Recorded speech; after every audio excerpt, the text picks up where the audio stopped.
est de faire concorder cela d'un bout à l'autre de la Bible, de la façon dont tu as pris le livre de l'Apocalypse et le livre de l'Exode et de la Genèse. Et alors, je suis revenu à la maison pour aller à la chasse aux écureuils. Je suis honnête. Un point, c'est tout. Je désire être honnête. Eh, frère Roy, toi, quand pars-tu? Demain. Très bien. Alors nous aimons bien revenir à la maison à cette période de l'année, afin, nous voulons nous reposer. J'ai perdu 9 kilos depuis que je vous ai vu. Quand je suis parti, après la réunion ici, je suis monté sur la balance. J'en faisais 75. Et à mon retour, j'en faisais 66. Je me sens perdu dans mes vêtements, donc j'ai perdu beaucoup de poids. Aujourd'hui, à la sortie, une dame, une sœur charmante m'a dit « Frère Branham, priez pour que je puisse aussi en perdre. » Elle est un petit peu corpulente. Je lui ai donc répondu « Alors venez, accompagnez-nous, prêchons de toutes nos forces. » C'est à peu près tout ce que je connais. Ça fera certainement perdre du poids, mais bientôt, nous en aurons fini avec les ennuis et les épreuves. Je pensais au fait de vieillir. Vous savez, encore 2 ans et j'aurai 50 ans. Je me souviens quand Frankie Weber a mis son offrande. Il a environ 2 ans de plus que moi. Il a mis 25 cents comme offrande pour son anniversaire, ici.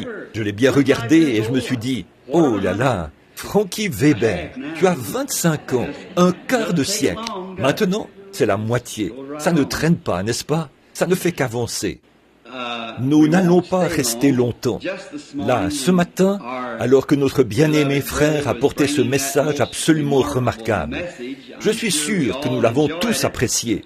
Je me suis mis à penser à quelque chose alors qu'il prêchait, là. J'ai pensé, peut-être que le Seigneur va me donner un passage de l'Écriture à ce sujet. Ce soir, je lui ai fait lire quelques passages dans la parole bénie de Dieu. Et maintenant, quelques minutes pour parler, et ensuite, nous prierons pour les malades, comme d'habitude.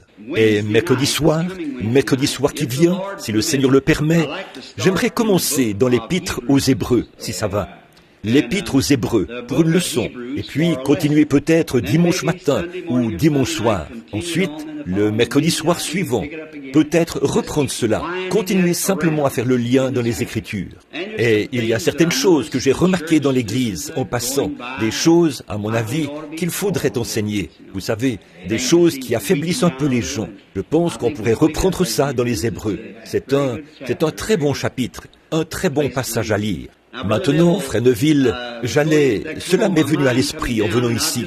Je viens de prendre le Nouveau Testament ici, et je suis en train de lire dans une Bible Collins. Les caractères sont plus gros. Depuis que j'approche de la 50aine, je dois vraiment l'éloigner de moi pour pouvoir lire ces très petits caractères. De toute façon, l'éclairage n'est pas bon. Lorsque je sors au soleil, je peux la lire, mais quand il y a moins de lumière, je dois l'éloigner. Le médecin m'a dit que bientôt, j'allais devoir porter des lunettes de lecture. Je lui ai demandé, mes yeux ne vont pas bien?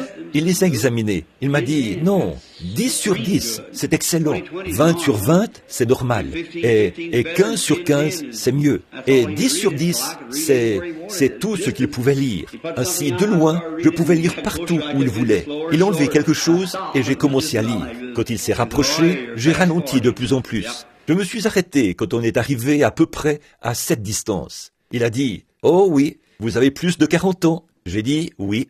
Il a dit, eh bien, c'est naturel, vos globes oculaires s'aplatissent. Il a dit, maintenant, si vous vivez une bonne et longue vie, vous retrouverez votre seconde vue, j'espère. C'est alors que vous pourrez lire de nouveau. Mais vous savez, j'étais justement en train de penser que cela n'est pas si loin. Seulement un peu de temps. Frère Tony, c'est terrible, n'est-ce pas? Non, pas du tout. C'est une chose bénie. D'un côté, je prends de l'âge, et de l'autre, je rajeunis, car je me dirige vers ce corps jeune, immortel et béni, où, frère, il n'y aura rien de mauvais là-bas. Et je vis simplement pour ce moment-là. Ce sera merveilleux. Maintenant, avant que je lise le texte final pour terminer, disons-lui un mot. Pendant que nous courbons la tête, nous croyons, Dieu Tout-Puissant, que tu veux le bonheur de tes enfants. Nous ne sommes pas destinés à vivre renfrognés et tristes, car il est écrit, Un cœur joyeux est un bon remède. Et nous aimons nous réjouir de tes bénédictions et avoir cette merveilleuse communion fraternelle. Et alors que nous, en tant que croyants de ta parole, nous communions autour de la parole, c'est pour cela que nous venons ici. Ce n'est pas juste pour entendre un message, mais c'est pour adorer et communier avec toi à travers la lecture et la prédication de la parole. Maintenant, Seigneur, tu ne vas pas nous décevoir. Je suis sûr que tu vas nous bénir en ces heures-ci. Bénis notre brave et bon pasteur, Seigneur. Nous te prions d'être avec lui. Et comme je l'observais aujourd'hui, lors de sa prédication, je l'ai vu sourire quand il a chanté ce cantique.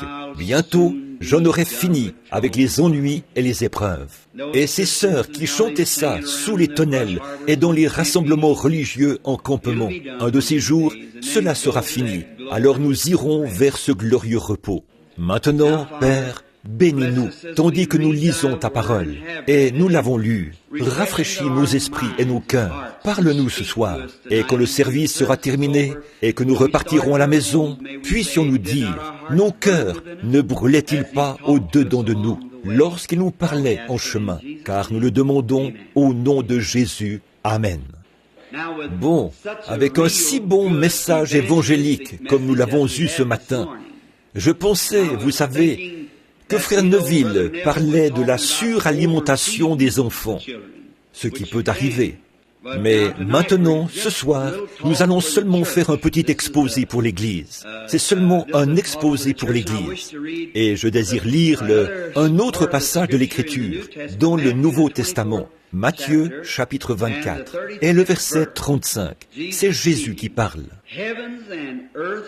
Les cieux et la terre passeront, mais mes paroles ne passeront point.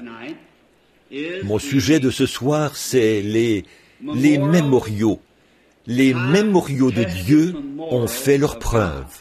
Et j'ai quelques annonces. Je crois que j'ai fait celle pour l'un et certaines ici concernant la réunion de mercredi soir, où on va commencer avec le chapitre 1 des Hébreux, si le Seigneur le veut. La raison pour laquelle je dois mentionner cela, c'est qu'en ce qui concerne mes réunions, je peux me trouver à un endroit et il m'appellera à partir ailleurs. Je dois simplement partir quand il appelle, vous savez.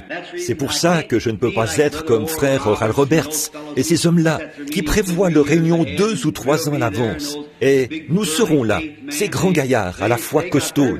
Ils ont leur message. Mais mon message, c'est d'aller là où Dieu m'envoie, que ce soit ici, là-bas, n'importe où. Je dois simplement partir quand il m'envoie. Il s'agit de 2 ministères différents. Seulement, c'est le même Dieu, exactement le même Dieu. Je réfléchissais hier, quand je parlais à un voisin. Il a dit, vous savez, il y a un certain petit pasteur. Il a dit, c'est vraiment un gars extraordinaire. Il a dit, ma femme et moi étions assis là, en pyjama, et il a dit, vers 23 heures, il est passé par là et a frappé à la porte. Il a dit, je passe simplement prendre une tasse de café avec vous. Voyez? Et il a dit, il a traversé la rue pour aller chez un autre voisin, alors qu'il s'apprêtait à aller au lit. Il a mangé là-bas un petit gâteau.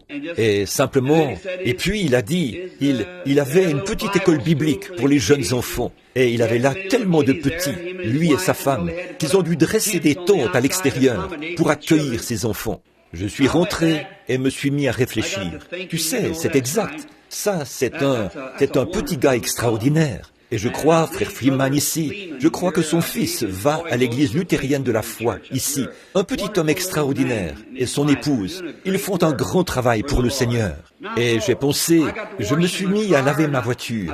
Et j'ai été découragé. J'ai pensé, pourquoi est-ce que moi, je ne peux pas faire ça? Voyez, aller prendre tous les enfants et qu'ils me suivent partout. J'aime les enfants. Et pourquoi ne puis-je pas passer de maison en maison, d'un lieu à l'autre, comme ça? Et quelque chose m'a dit, tu n'as pas été appelé à cela. Il fait simplement ce que Dieu lui a dit de faire. Par contre, il nous faut quelqu'un qui se tienne là, comme c'est Oral Roberts et les autres, un Josué avec une épée, avec un message de foi et de délivrance. Voyez, il nous faut des gens qui ont de ce genre-là, quelqu'un qui est ceci, mais toutes ces choses se rejoignent pour former un grand tout. C'est ça, l'Église de Dieu. Il y a un moment, je m'entretenais avec une jeune femme qui était découragée et qui avait le cœur brisé. Et j'essayais de lui dire qu'une femme et un homme ne sont pas séparés. Ils sont une seule et même personne. L'homme a créé, Dieu a créé l'homme, à la fois mâle et femelle. Il était homme, c'est exact. Puis, il les a séparés dans la chair et les a fait différents, mais les a unis et ils élèvent leurs enfants en étant un. Ainsi, l'homme est celui qui est robuste et comme un marin, et la femme est la partie amour de l'homme. Donc, ils sont ensemble. C'est Dieu les a séparés. Mais les deux étaient exactement la même personne. Homme, M-A-L-E. Et la partie femelle est appelée femme. C'est exact, parce qu'elle a été tirée de l'homme. Elle est une partie de l'homme. Mais dans cette vie-ci, dans la chair, ils ont été séparés. En esprit, ils sont un. Et je parlais des hommes qui n'ont plus la même affection pour leurs femmes et qui ne les aiment plus comme quand ils étaient des chéris l'un pour l'autre. Honte à vous! Vous devriez l'aimer comme avant. Elle est toujours votre chérie. Absolument. C'est la position qu'elle devrait avoir. Vous devriez la traiter comme telle. Oh, ne laissez jamais cesser cette petite lune de miel, car elle ne va pas cesser au ciel. Là-bas, vous serez parfaitement un. C'est exact. Ainsi tout. Eh bien, il me semble que des femmes devraient dire amen à cela, que jamais je n'entende. Vous êtes toujours en train de réprimander les femmes et de parler comme ça. Sir Hickerson, pourquoi n'avez-vous rien dit? Oh, quelqu'un là-bas au fond. Dites donc, l'avez-vous fait?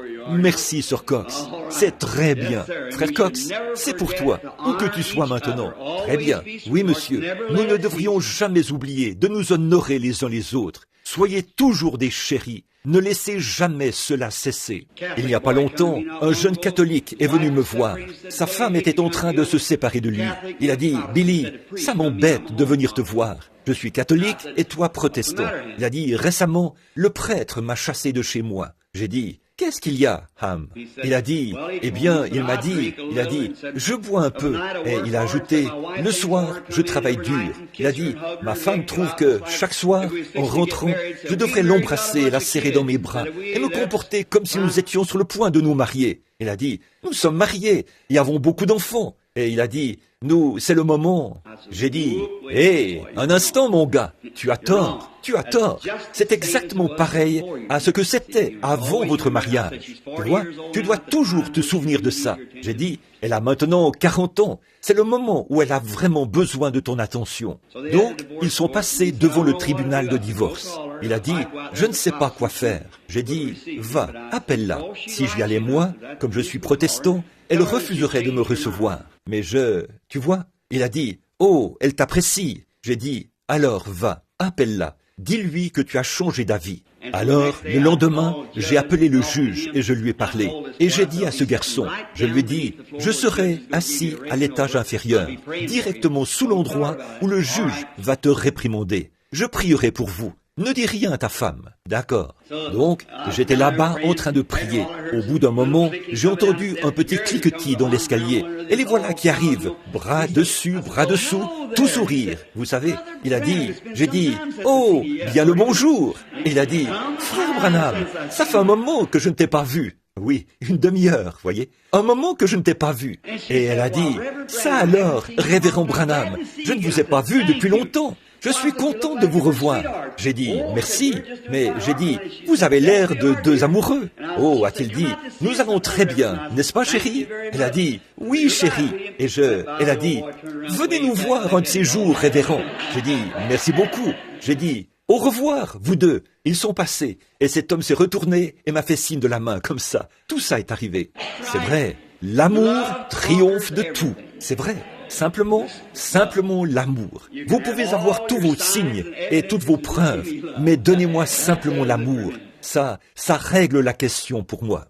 Oh là là, agneau mourant, ton précieux sang ne perdra point sa puissance, jusqu'au jour où l'Église rachetée se tiendra à tes côtés. Voyez-vous, depuis que par la foi j'aperçois ce flot coulant de tes blessures, je redirai sans me lasser ton amour rédempteur. C'est vrai. Oh, c'est merveilleux. Donc, les mémoriaux ont fait leur preuve.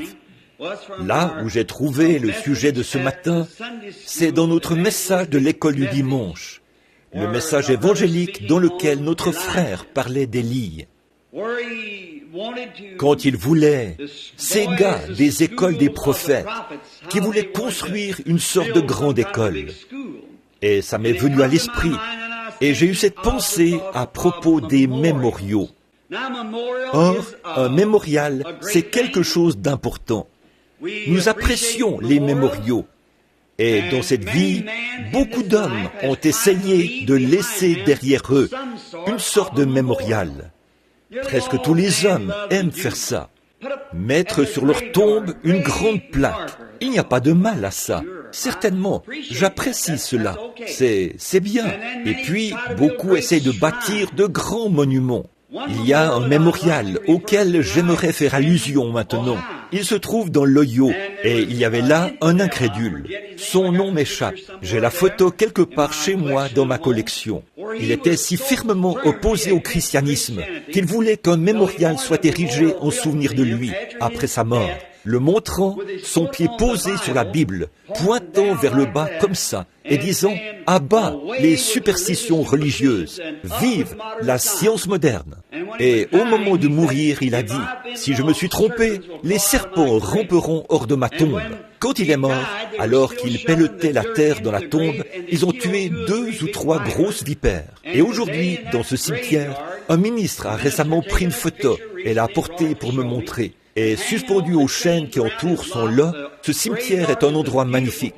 Mais son monticule n'est rien d'autre qu'un monticule de serpents. Et peu importe, même en automne et en hiver, les serpents continuent à ramper hors de sa tombe. Un mémorial. Que Dieu me préserve, moi ou l'un d'entre vous, de jamais avoir un pareil mémorial.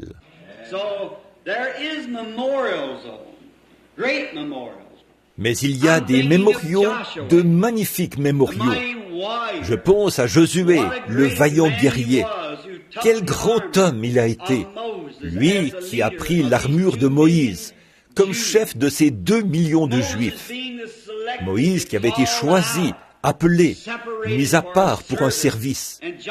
Et que Josué se lève pour prendre la place de cet homme.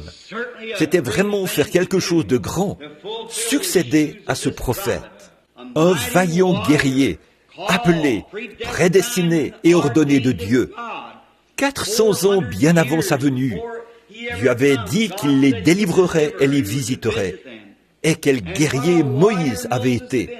Jamais aucun homme n'a pu prendre la place de Moïse, jusqu'à ce que Jésus-Christ le fasse. Et il a dit lui-même, « L'Éternel, ton Dieu, te suscitera du milieu de toi un prophète comme moi. Et il arrivera que, si vous n'écoutez pas ce prophète, quiconque n'écoutera pas ce prophète sera retranché. » Très bien. Maintenant, ce grand mémorial. Josué est descendu à la rivière. Et après la mort de Moïse, Josué a pris sa place. Et Dieu était avec Josué. Il a dit, maintenant sanctifiez-vous, lavez vos vêtements et séparez-vous et n'allez pas vers vos femmes. Et le 3e jour, Dieu va faire quelque chose. Oh, un de ces soirs, au cours des réunions de dimanche, j'aimerais prêcher sur ce 3e jour et vous montrer la puissance qui s'y trouve, ce 3-là. Je l'ai mentionné ce matin dans la prière, montrant que chaque personne avait 3 choses et les nombres de la Bible. Donc, le 3e jour, vous verrez la gloire de Dieu. Maintenant, cela va allait montrer qu'il savait incontestablement de quoi il parlait, parce qu'il avait mentionné très précisément le moment où cela allait arriver. Et je peux imaginer comment Josué s'est senti lorsqu'il s'est tenu là, devant tous ces Israélites. Là, il fallait que sa parole soit vraie. Et voilà que le Jourdain était en crue. Vous voyez, on reconnaît le caractère d'un homme à ses œuvres. Quoi que vous soyez, vos œuvres démontrent ce que vous êtes. Peu importe combien vous témoignez, qu'importe ce que vous dites, le pour ou le contre, ça n'a rien à voir. Ce sont vos œuvres qui indiquent ce que vous êtes, qui indiquent ce que vous êtes à l'intérieur. Tout travail que l'on fait manifeste ce que l'on est. Et vous, les hommes d'affaires, si vous ne faites que du bricolage, vous voyez ce que je veux dire? Qu'un travail fait à moitié, ne faites pas ça. Si vous ne pouvez pas le faire correctement, Ne le faites pas du tout. C'est vrai. Quand vous venez à Christ, si vous ne pouvez pas vous livrer carrément et totalement et venir à Christ, ne venez pas du tout. Mais lorsque vous désirez vraiment être un chrétien, distinguez-vous. Faites-en une réalité. C'est ce que Dieu veut que vous soyez. Et ça va démontrer, vos œuvres vont démontrer ce qu'est votre caractère. C'est aux œuvres que vous faites qu'on reconnaît votre caractère. Et maintenant, Josué, sa parole était en jeu. Oui, monsieur, exactement comme pour Noé autrefois. Il fallait donc que Josué traverse ce fleuve. On aurait dit qu'il avait choisi le pire moment que l'on puisse imaginer. C'était au mois d'avril. C'est l'époque de la fonte des neiges, là-bas en Judée, et ça ruisselle le long des montagnes. Le vieux Jourdain est boueux, et il déborde, et se répand jusque dans les champs, pour arroser les champs voisins du Jourdain. Et on aurait dit, si c'était selon les connaissances mathématiques, ou pédagogiques, ou scientifiques, qu'il avait choisi le pire moment de toute l'année pour traverser le Jourdain. Mais Dieu aime choisir des moments comme celui-ci pour démontrer qu'il est Dieu. Et les hommes de Dieu, qui croient en Dieu et qui savent ce que Dieu a promis, n'ont pas peur de le faire, parce que Dieu s'en tiendra strictement à sa parole, aussi sûr qu'il est Dieu. Et quand il a dit, premièrement, prenez l'arche et avancez. Et dès que les pieds de ces sacrificateurs ont touché le Jourdain, peu importe qu'il ait été déchaîné et en pleine crue, il s'est retiré devant la parole éternelle de Dieu, car la parole était dans l'arche. Maintenant, Jésus a dit, les cieux et la terre passeront, mais ma parole ne passera jamais. Ainsi Josué, sachant que sa parole devait reposer sur la parole de Dieu, il a mis la parole de Dieu en premier. Je souhaiterais que vous, les malades, ici ce soir, vous fassiez cela, que vous mettiez la parole de Dieu dans votre confession. Appliquez votre confession, croyez-la et exprimez-la. Appelez les choses qui ne sont pas comme si elles étaient. C'est comme ça que nous allons de l'avant. Faites comme ça. La parole de Dieu pourvoira d'un moyen. Et dès que les pieds des sacrificateurs ont touché le Jourdain, il s'est retiré de part et d'autre. Et l'eau s'est arrêtée. Vous rendez-vous compte? Le grondement de ce fleuve aurait entraîné la formation d'une berge. En 20 minutes, elle aurait été aussi grosse que certains de ces gros barrages modernes que nous avons, comme là-bas, le barrage Boulder sur le Colorado. La manière dont le Jourdain déferle là-bas, depuis les montagnes, avec une grande force, qu'il déferle dans ces vallées. Quand 2 millions d'hommes à pied, accompagnés de femmes et d'enfants, avec un tel nombre, cela leur a probablement pris 4 ou 5 heures ou plus. Qu'en pensez-vous? Ce fleuve aurait pu déborder, mais Dieu a arrêté le fleuve. Amen. Oh, j'aime ça. Arrêtez les flots. Et il est resté là jusqu'à ce qu'ils aient traversé. Alors Dieu a dit à Josué, nous voulons faire un mémorial de ceci. Va là-bas, envoie chaque Israélite, un de chaque tribu, qu'ils ramassent 12 pierres et qu'ils en fassent un mémorial. Et ce mémorial fera que, lorsque vos enfants passeront par ce chemin, ils demanderont, pour quelle raison ces pierres se trouvent-elles ici? Et vous raconterez comment Dieu a arrêté le Jourdain. C'est un souvenir merveilleux. Un jour, dans un proche avenir, j'espère voir ces pierres à l'endroit où elles se dressent encore comme un mémorial. Et puis, je pense à un autre mémorial. Quel glorieux mémorial béni cela a été. Et puis, je pense à un autre mémorial. Quand un jour, une femme avait fait le mauvais choix. Elle a décidé de ne pas rester dans les plaines bien arrosées ou plutôt de rester dans les plaines bien arrosées de Sodome et Gomorrhe, et de se montrer sociable, et de vivre comme les autres femmes en ce temps-là. Elle n'a pas fait le bon choix. Elle n'a pas fait comme Sarah, qui est restée sur les terres arides. Elle, qui n'a gardé que la parole de Dieu dans son cœur. Elle était obéissante et charmante avec son mari, au point qu'elle l'appelait son Seigneur. Et c'est là que Dieu est descendu, accompagné de 2 anges, pour les visiter dans la tente. Mais Madame Lot, elle est devenue très mondaine, et elle a été absorbée par les choses du monde. Quelle leçon pour nous aujourd'hui, qu'il est possible que notre esprit devienne trop mondain. Et je suis certain aujourd'hui que l'esprit de l'Église, en général, devient trop mondain. Peut-être bien que ce n'était pas l'intention de Madame Lot de devenir comme ça, quand elle est descendue là-bas. Elle s'est dit, je vais simplement me montrer sociable. C'est bien d'être sociable, mais ne prenez pas les habitudes du monde. Quand vous allez quelque part, allez-y comme Shadrach, Meshach et Abednego, et Daniel. Ils avaient résolu en leur cœur qu'ils ne se souilleraient pas, peu importe ce qui arriverait. Peu importe que les autres dans l'Église rétrogradent, quoi qu'il arrive, ils avaient résolu cela en leur cœur. Et aujourd'hui, ils sont un mémorial. Et Madame Lot représente un mémorial. Quand Dieu lui a envoyé son dernier message de grâce, quand il a envoyé ses anges là-bas pour leur dire que quelques heures plus tard, Sodome et Gomorrhe allaient être brûlés, elle n'a pas pu supporter l'idée d'abandonner sa vie sociale, d'aller dans un désert, de vivre comme Sarah avait vécu là-bas dans le désert, et de devoir porter les vêtements simples et ordinaires des femmes de la plaine. Elle voulait vivre dans le luxe. Son mari était devenu un homme important dans la ville. Il siégeait à la porte de la ville, comme juge ou comme maire de la ville. Et elle désirait vivre dans le luxe. Elle ne pouvait pas supporter l'idée de devoir abandonner ces choses. Et alors qu'elle sortait de la ville avec son mari, elle regardait continuellement en arrière, pleurant de chagrin, parce qu'elle devait tout abandonner, se séparer de cette forme de mort.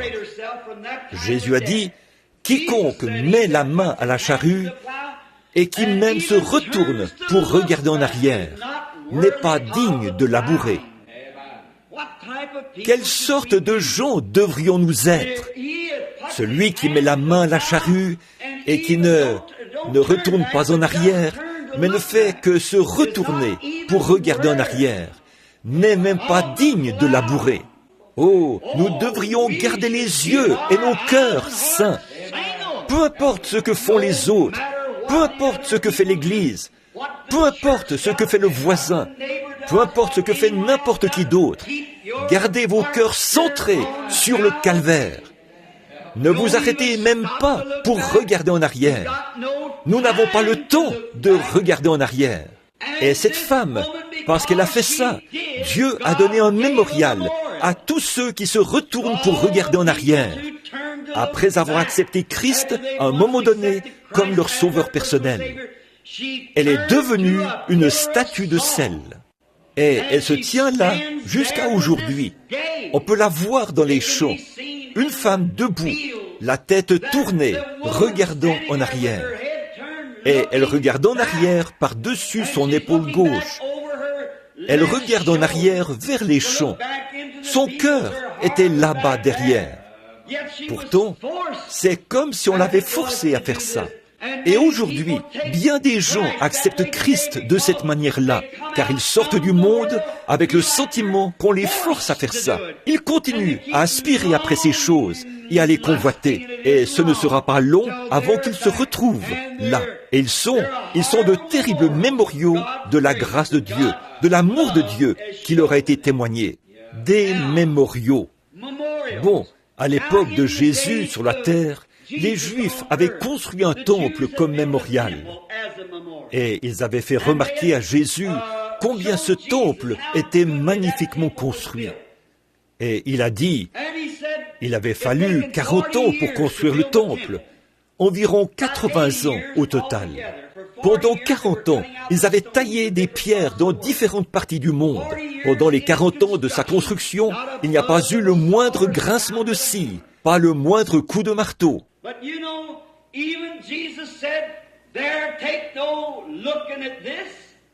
Mais vous savez, même Jésus a dit ici, ne regardez pas à cela, car je vous déclare qu'il viendra un temps où il ne restera pas pierre sur pierre, pas une pierre sur l'autre.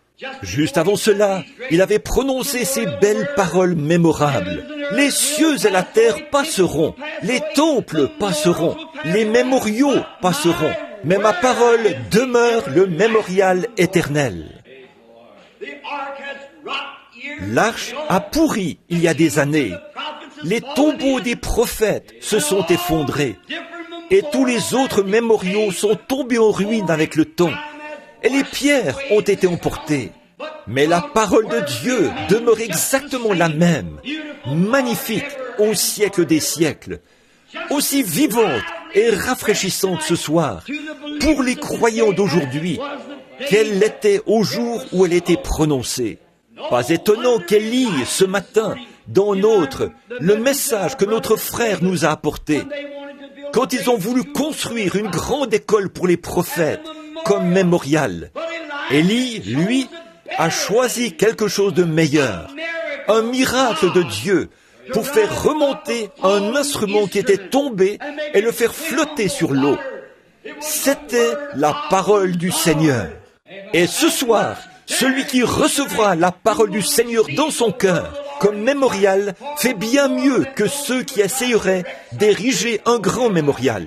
Il n'y a pas longtemps, quand j'ai entendu parler, quand j'étais en Italie, j'ai entendu parler de Mussolini et de cette grande statue d'une 12aine de mètres de hauteur qu'il avait construite comme mémorial de l'athlétisme, étant lui-même un athlète. J'ai voulu retrouver ce mémorial. Et vous savez, il avait été réduit en poudre par une bombe de gros calibre. Il y a 2 ou 3 ans, je me suis trouvé à l'endroit où les pharaons d'Égypte avaient élevé de grands temples et de grandes idoles. Et on m'a dit qu'il faudrait creuser le sol à une profondeur de 6 mètres pour trouver le terrain sur lequel se dressaient ces mémoriaux. Je me suis trouvé là où César Auguste, Hérode et les grands de Rome se sont tenus. J'ai marché dans une rue près de celle qu'il empruntait en quittant le palais, et elle est à environ 8 mètres sous terre. Ces mémoriaux ont disparu, mais cette parole vivante de Dieu reste exactement la même et tout aussi précieuse.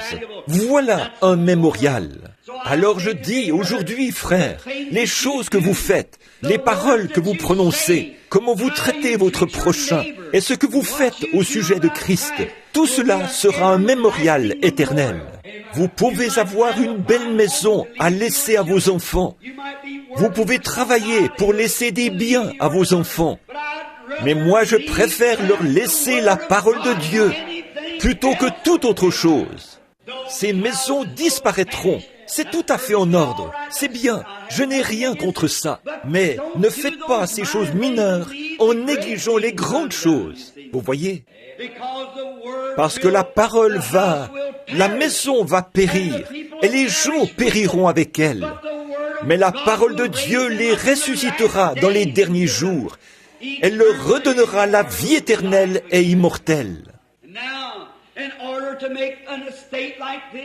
Alors, pour constituer un tel patrimoine, la parole éternelle de Dieu. Je pense à ce vieux cantique que nous chantions ici autrefois, il y a des années. Le temps n'est que changement rapide. Rien sur terre n'est immuable. Bâtis ton espoir sur les choses éternelles. Tiens la main du Dieu vivant. À la fin de notre voyage, si vous êtes trouvés fidèles, votre belle demeure dans la gloire, votre âme ravie verra.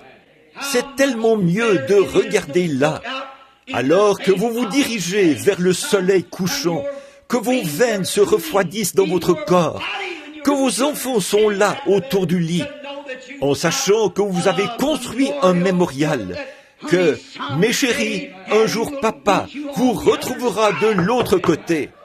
Je préférerais avoir ça. Quand le médecin dit « Billy, on ne peut plus rien faire pour toi », alors je vois mes petits-enfants et je les embrasse pour leur dire au revoir. Je dis « Mais papa n'est pas en train de mourir, il va se reposer à un certain endroit, car si cette tente où nous habitons sur la terre est détruite, j'en ai une qui m'attend déjà. Un mémorial qui rend un tel témoignage. J'aimerais mieux faire cela devant mes enfants que de dire « Mes chéris, j'ai pour vous $1 million dans cette banque et $1 million là, dans cette autre. je préférerais laisser ce témoignage-là. Nos départs laissent derrière nous des empreintes sur les sables du temps, des empreintes que peut-être un autre, naviguant sur l'océan solennel de la vie, un malheureux frère naufragé, voyant cela, reprendra courage. Absolument, laissez-leur comme mémoriaux vos témoignages. Combien je me souviens ce soir d'un vieil homme étendu là, qui vivait ses dernières heures. Il m'a appelé l'autre jour. Il voulait que je prêche à ses funérailles au tabernacle de Paul Rader. Il s'agit de mon cher ami F.F. Bosworth, un saint consacré qui allait rencontrer son Créateur. Il a dit, « Frère Branham, c'est maintenant le moment le plus heureux de ma vie. » Il a dit, « Je suis si heureux de savoir que je vais le rencontrer. J'ai de la peine à dormir la nuit. » J'ai entendu parler de Madame Aimée Macpherson, sans vouloir lui manquer d'égard. Une femme merveilleuse. Je vois des failles ici et là. Je vois des failles de Smith, Wigglesworth et du docteur Price et de beaucoup de ces grands hommes. Mais je n'ai jamais entendu quelqu'un parler d'une seule faille laissée par F.F. Bosworth. Oh Dieu, que ma fin soit pareille. Un mémorial de la grâce du Seigneur Jésus-Christ. Je me souviens de Howard Cadell par ici, il n'y a pas longtemps, quand il était tendu par terre. Lui, un ivrogne qui jouait à l'argent, et les mouches qui s'envolaient de sa bouche, alors que sa chère vieille maman, là-bas, avait prié et cru. Elle s'était accrochée à Dieu pour son fils ivrogne. Eh bien, quand il a quitté ce monde, il a laissé un témoignage et un mémorial de la grâce suffisante du Dieu Tout-Puissant. Quand la parole de Dieu lui est présentée dans la prière, Dieu est tenu d'y répondre. Dieu est en train de construire une église comme mémorial. Un mémorial de son sacrifice. Christ n'est jamais venu sur terre pour mourir en vain. Sa mort ne sera pas vaine. De ces pierres-ci, Dieu peut susciter des enfants à Abraham. Si les gens refusent de vivre cela, s'ils refusent de prendre ça en considération et de prendre conscience du grand don que Dieu leur a donné, de ces pierres-ci, Dieu peut susciter des enfants à Abraham. Assurément qu'il le fera. Quand j'y pense, et que je pense au grand prix qu'il a dû payer. Bon, à présent, tout le monde veut tout gratuitement, veut tout. C'est le mode de vie américain aujourd'hui. Obtenir tout ce que l'on peut pour rien. Frère, on n'a rien qui ait une quelconque valeur pour rien. Vous devez payer pour ce que vous obtenez. C'est exact. Vous devez payer. Et ça coûte cher. Et votre salut a coûté cher à Dieu. Il lui a coûté son Fils unique pour donner la vie éternelle à chaque homme et le rendre heureux ce soir et lui faire vivre des choses qui valent la peine d'être vécues. Non pas pour laisser quelque chose à nos enfants. Il n'y a pas d'héritage à léguer qui soit plus grand que le salut de notre Seigneur Jésus. Certainement pas. Or, de grands prix sont payés. Le temps de l'épreuve doit arriver. Ce sont des mémoriaux qui ont fait leur preuve. Et le seul mémorial qui ait jamais bien résisté à l'épreuve, c'est la parole de Dieu. Oh, des incrédules ont essayé de la faire disparaître. Ils ont fait tout ce qu'ils pouvaient, mais elle ne passera jamais. Elle ne peut jamais faillir. Abraham, quand il a reçu ce mémorial de Dieu, tu vas avoir un bébé par cette femme, Sarah. Pendant 25 ans, il l'a cru de tout son cœur. Et il a nié tout ce qui était contraire, car il savait que Dieu tiendrait sa parole. Les incrédules aujourd'hui, ils se lèvent et essayent de salir la Bible. Avant de pouvoir arrêter la Bible, il vous faudrait arrêter le temps avant de pouvoir le faire. Tout le monde athée, tous les peuples athées, tous les communistes, et peu importe ce qu'ils sont, tous les bouddhistes, tous les jaïns, tous les mahométans sont obligés de témoigner de la naissance du Seigneur Jésus-Christ tous les jours. Eh bien, toutes les fois que vous signez une lettre, Amen, toutes les fois que vous écrivez la date, vous témoignez que Dieu a envoyé son Fils il y a 1957 ans. Frère, vous n'arriveriez pas à arrêter cela. Ce serait impossible. Les cieux et la terre passeront, mais mes paroles ne passeront jamais. Il y a quelque temps, j'étais à New York. Je me suis rendu sur une petite île vers la Statue de la Liberté qui a été offerte par le gouvernement français aux États-Unis il y a bien des années. Et elle tient une torche allumée. Nous sommes montés vers le bras. Il y a là une fenêtre. Et là où brillait cette grande lumière, j'ai remarqué que le long du mur, il y avait un tas de petits moineaux qui étaient tous morts, gisant là le long du mur. Et j'ai dit au guide, qu'est-ce qui est arrivé à ces moineaux? Ont-ils été électrocutés? Il a dit, non monsieur. On ne les a pas encore ramassés ce matin. Il a dit, il y a eu un orage la nuit dernière. Un gros orage s'est abattu sur cette baie. J'ai dit, oui monsieur, je suis au courant. Il a dit, les pauvres petits ont été pris dans l'orage. Et il a dit, quand ils sont venus dans cette lumière, ils ont essayé d'éteindre la lumière en la frappant. Vous voyez, ils se sont simplement cognés contre cette vitre et l'ont frappée. Et il a dit, au lieu de se servir de la lumière pour se mettre à l'abri, ils ont essayé d'éteindre la lumière en la frappant. Alors l'inspiration m'a saisi. C'est vrai, les hommes et les femmes qui cherchent à éteindre la lumière de Dieu ne font que se fracasser la tête. Et cette lumière, pourquoi ne s'en servent-ils pas pour se mettre à l'abri au lieu de se fracasser la tête? Ils essayent de la renier en disant « Les jours des miracles sont passés, la guérison divine ça n'existe pas, ni le salut qui touche le cœur, aucune de ces choses. » Ils se tapent la tête contre le poteau. Pendant qu'ils font cela, la grande Église de Dieu continue à avancer et à monter sans relâche. Des gens se lèvent en prétendant être ceci et cela, puis échouent et ainsi de suite. Mais l'Église de Dieu continue à avancer et la parole de Dieu continue à avancer. Elle est faite du type de matériaux qu'il faut.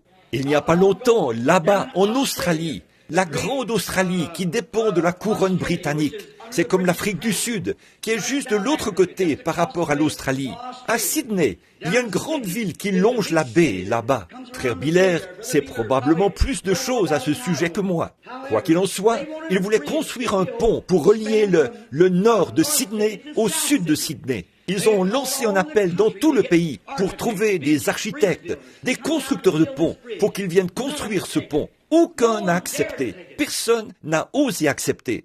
Dès qu'ils arrivaient là, ils découvraient que le fond de la mer n'était que du sable mouvant. C'était du sable mouvant et rien ne tiendrait. Ils l'ont testé et sondé. Et ils ont poursuivi leur chemin. Ils ont dit, non, nous n'oserions même pas tenter la construction d'un tel pont. Ce n'est pas faisable. Quelque temps après, un jeune architecte est venu de l'Angleterre.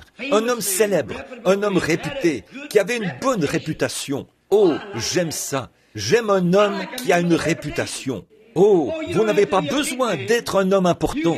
Vous pouvez être une personne très pauvre qui vit dans une ruelle et avoir une bien meilleure réputation qu'un potentat. Absolument. Vous n'avez pas besoin d'être riche. Vous pouvez simplement avoir une réputation.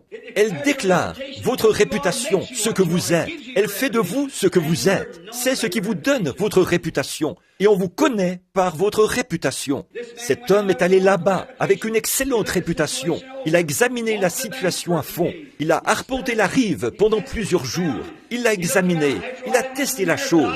Il l'a sondé. Il a regardé autour de lui. Quelque temps après, il est allé chez le maire et lui a dit « J'accepte ce travail ». Eh bien, a-t-il dit « Monsieur, vous savez ce que vous acceptez ?» Il a répondu « Je comprends parfaitement ».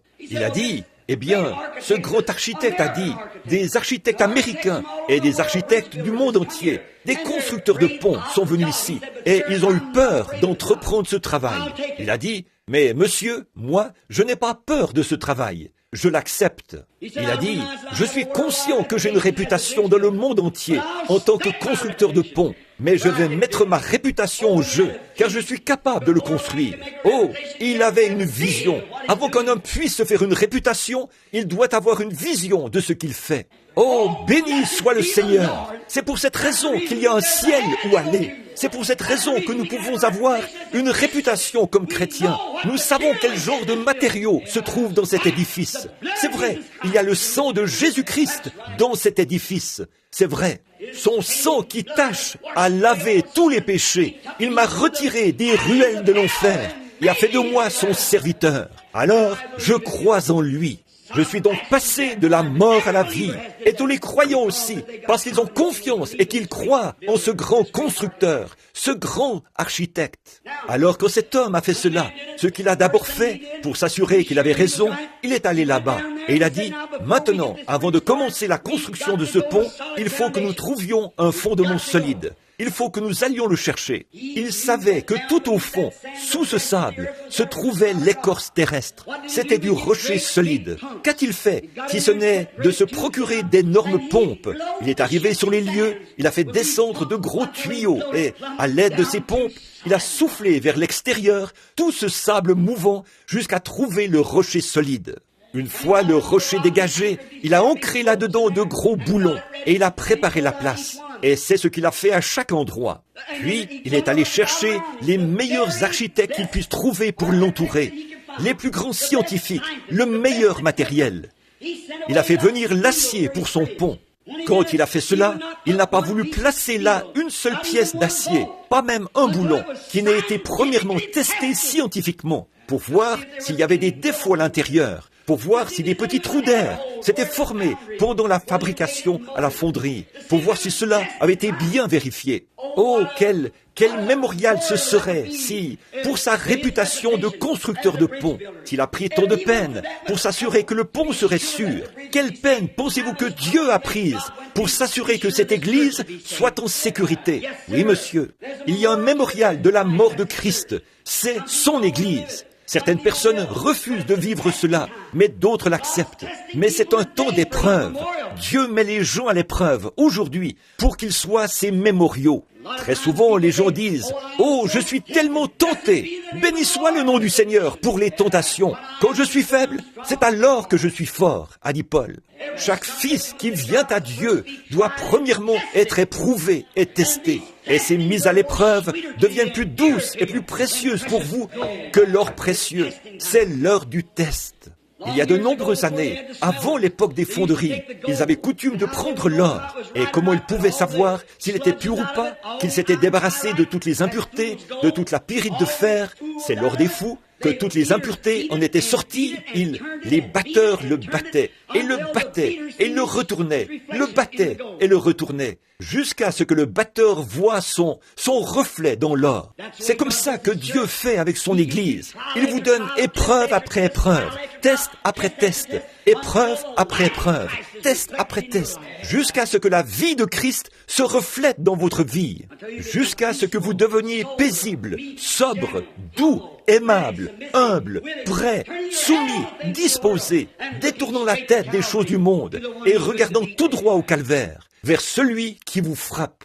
Bien souvent, vous trouvez étrange qu'il y ait des épreuves cuisantes, des maladies et des persécutions. C'est fait seulement pour vous mettre à l'épreuve, faire sortir de vous la saleté, faire sortir de vous les impuretés, faire sortir de vous la lenteur, pour vous réveiller et vous amener à voir le reflet, ou plutôt permettre à quelqu'un de voir le reflet de Christ en vous. Christ en vous, l'espérance de la gloire. Il a testé chaque pièce. Finalement, avant de mettre un boulon, il l'a testé. Il a tout testé. Ensuite, quand il a eu tout terminé, alors les moqueurs qui se tenaient là ont dit « Ça ne tiendra pas, ce n'est pas possible ». C'est ce qu'ils disent aujourd'hui. Cette religion du Saint-Esprit dont vous parlez, ce ne sera pas long que cet arbre sera consumé. Mais il ne se consume pas. Oh, le feu ne fait que l'arroser. Il ne fait que nous donner un nouvel espoir. Il ne fait que le fortifier. Chaque épreuve, chaque test, chaque fois qu'une rafale de vent s'abat sur un arbre et le balance d'un côté de l'autre et d'un côté de l'autre, cela ne fait que dégager ses racines pour qu'il puisse s'enfoncer plus profondément et mieux s'accrocher. Chaque fois que la maladie frappe votre foyer, chaque fois que l'épreuve frappe votre foyer, chaque fois que les voisins disent du mal de vous, ça ne fait que vous secouer pour que vous puissiez vous dégager, afin d'aller plus profondément, pour mieux vous accrocher au rocher éternel de la parole immuable de Dieu. C'est comme ça que Dieu fait. Il envoie ces épreuves pour vous tester et vous mettre à l'épreuve, afin de vous secouer et vous donner un nouvel ancrage. Puis nous voyons, quand il a eu tout terminé, les critiques se sont tenus là et ont dit « ça ne peut pas marcher ». Et alors, l'architecte savait que son pont tiendrait. Il savait qu'il tiendrait parce qu'il avait été testé. C'est pour cette raison que Dieu a dit « j'aurai une église sans tache ni ride ». Amen. Elle avait passé le test. Et chaque enfant qui vient à Dieu doit être testé. En ce grand jour commémoratif, alors qu'il s'apprêtait à s'engager sur le pont de part et d'autre pour se rejoindre au milieu de la baie, l'homme qui l'avait construit a dit « Je ne demanderai cela à personne ». Les architectes se tenaient tous là. Ils ont dit, à la première vibration, le pont s'écroulera aussitôt. Il sera dangereux. Aucune compagnie d'assurance n'avait voulu l'assurer. Il n'avait pas besoin d'une assurance. Il a dit, mon pont va tenir bon. Il avait confiance. Maintenant, il fallait qu'il le teste, parce que sa réputation était en jeu. Assurément qu'elle l'était. Et si ce pont tenait bon, il serait un mémorial. Voilà pourquoi je sais que ce salut d'autrefois, qui touche le cœur et qui vient de Dieu, tiendra bon. La réputation de Christ en dépend. Il ne nous donnera pas quelque chose pour bâtir une église qui soit une théologie fabriquée par l'homme, ni une expérience reçue dans une école, ou construire un séminaire comme il voulait le faire ce matin pour former des prédicateurs. Un vrai prédicateur vient du séminaire de la grâce de Dieu, d'un appel de Dieu, et cela a fait ses preuves. C'est vrai, cela tiendra bon. Dieu a confiance en vous. Nous avons confiance en lui. Le pont va. Le vieux poète a dit, mon ancre tient bon au-dedans du voile. Dans chaque orage et chaque tempête, mon ancre tient bon au-dedans du voile. Nous ne savons pas qu'est-ce qui tient bon, mais quelque chose tient bon. C'est vrai, le bateau est ancré là-bas, dans le port. Et il y a une corde de salut qui tient le cœur humain, afin que l'homme né de nouveau passe de la mort à la vie. Tous les démons de l'enfer ne pourraient le faire douter de cela. Il y a quelque chose qui tient bon à l'intérieur. Qu'il soit ballotté, qu'il soit secoué. Amen. Il tiendra bon à tous les coups, parce qu'il se trouve en Jésus-Christ. Et puis, cet homme a dit, je ne demanderai cela à personne, mais il a dit, j'irai moi-même. Le maire de la ville s'est avancé et a dit, monsieur, j'ai certainement confiance dans votre pont. L'architecte a dit, si vous avez confiance dans mon pont, suivez-moi. Très bien, venez le tester. Le maire a dit, ma voiture sera garée là ce matin-là. J'irai avec vous. La compagnie de chemin de fer a téléphoné pour dire, elle a appelé pour dire, monsieur, nous avons confiance dans votre pont. Nous aurons...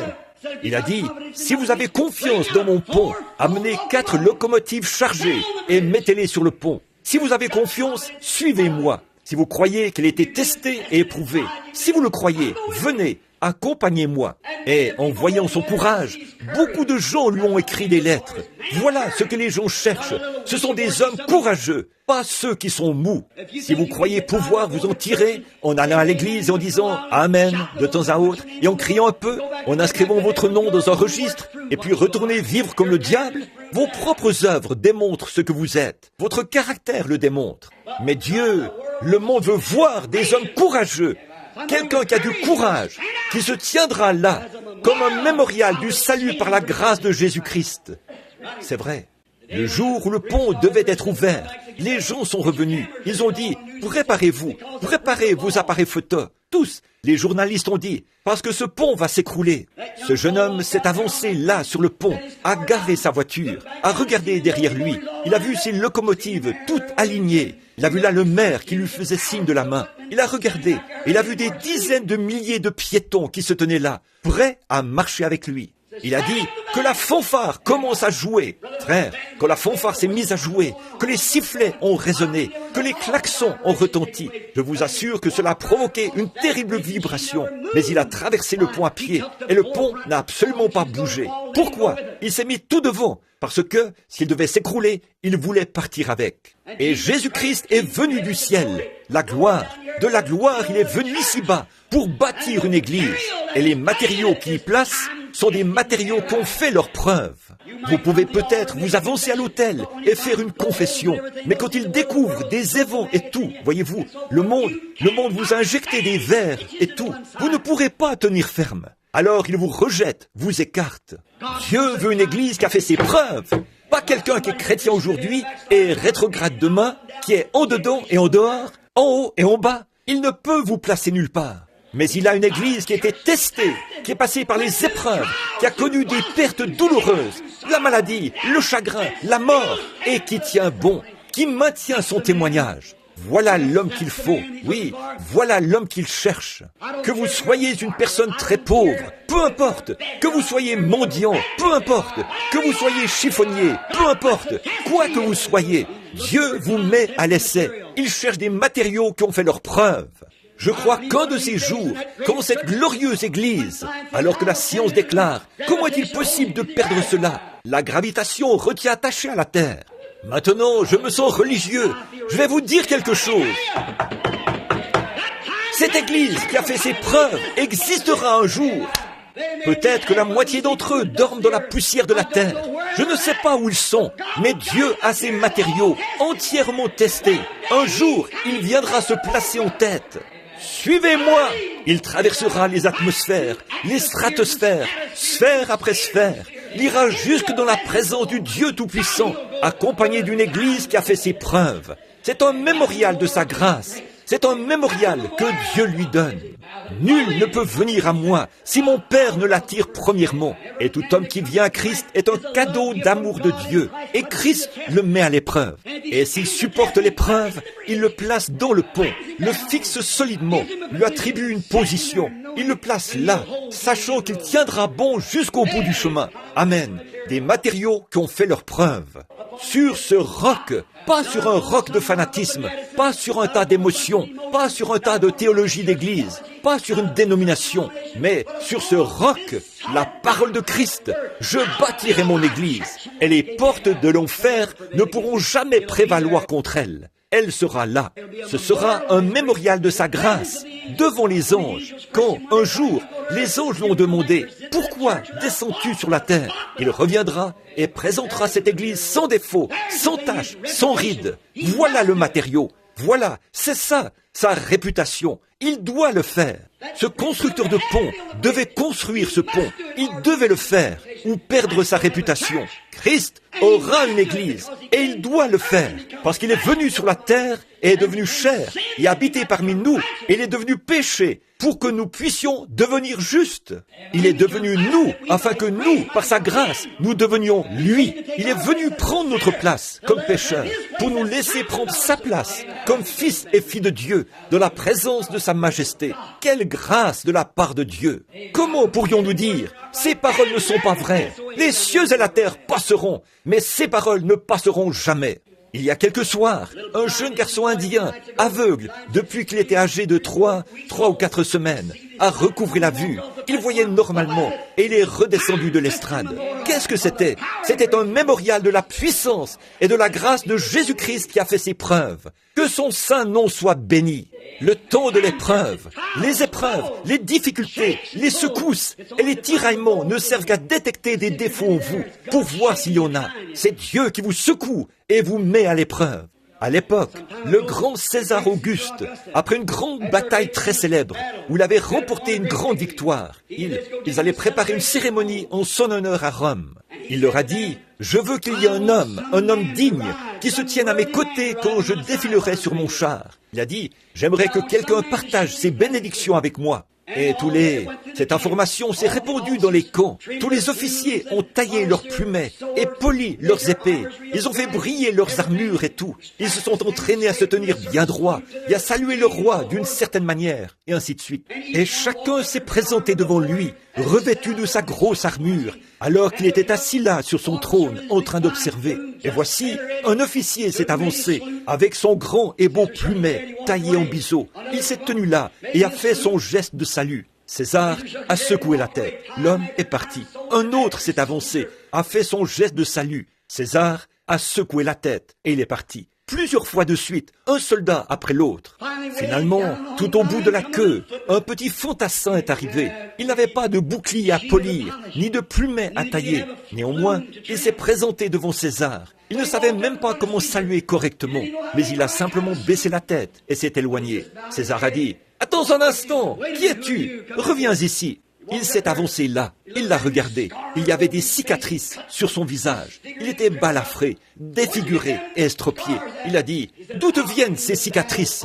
Il a dit « Du champ de bataille, alors que je me battais pour mon seigneur César. » Il a dit « Monte ici et assieds-toi à mes côtés. Tu es celui qui était testé et qui a fait ses preuves. » Frère, ce n'est pas le moment de tailler des plumets. Ce n'est pas le moment de recevoir de l'instruction. C'est l'heure de faire ses preuves. C'est le moment où Dieu teste son Église pour trouver les cicatrices de dures épreuves, de combats et de batailles. Voilà celui qui se tiendra à ses côtés dans le char. Oh, combien Élisée a été testé et mis à l'épreuve avant de pouvoir revêtir un manteau de prophète. Voyez comment Élisée a jeté ce manteau sur son épaule. Il fallait qu'il soit l'homme approprié. Élisée l'a observé là dans le champ pendant qu'il labourait. Dieu a dit, voilà l'homme qu'il faut. Voilà l'homme qui peut porter ce vêtement. Voilà l'homme qui peut porter ce manteau. Il peut prendre ta place. Béni soit le nom du Seigneur. Comme son œil qui voit tout parcourt la terre. Essayons de trouver un homme qui portera ce manteau dont il a parlé. Pouvez-vous boire la coupe que je dois boire? Pouvez-vous être baptisé du même baptême que moi? Vous le pouvez, leur a-t-il dit. Alors nous, aujourd'hui, qui sommes l'Église, on doit revêtir le manteau de Christ, toute l'armure de Christ, tout, le bouclier et la cuirasse et l'armure, afin qu'en ce jour-là, nous puissions nous tenir là, irréprochables. Ils cherchent des matériaux qui ont fait leur preuve, afin qu'ils puissent dire, voilà mon serviteur, je l'ai mis à l'épreuve, je l'ai testé, je l'ai fait passer par là, comme Job. Il réussit toujours à 100%. Que Dieu soit miséricordieux envers nous, afin que nous puissions prendre Dieu au mot et être des mémoriaux qui ont fait leur preuve. Prions. Père béni, nous te remercions, Dieu très saint, du plus profond de nos cœurs, de nous faire passer des temps d'épreuve, chaque épreuve.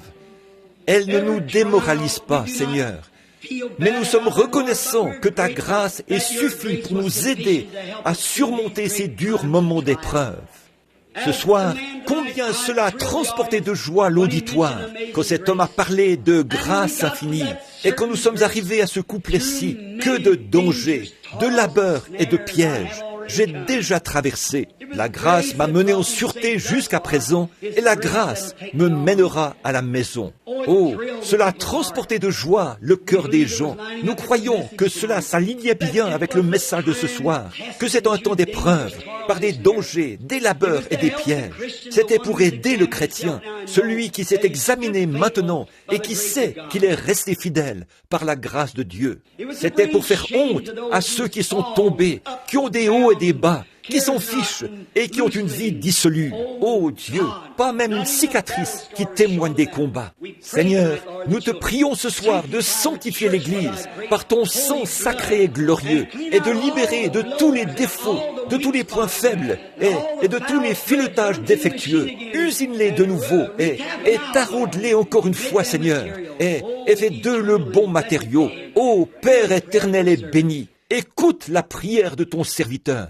Et pendant que nous avons la tête inclinée, s'il y avait une telle personne ici ce soir, qui sent qu'en ces temps d'épreuve, Dieu ne l'a jamais trouvé fidèle à son poste.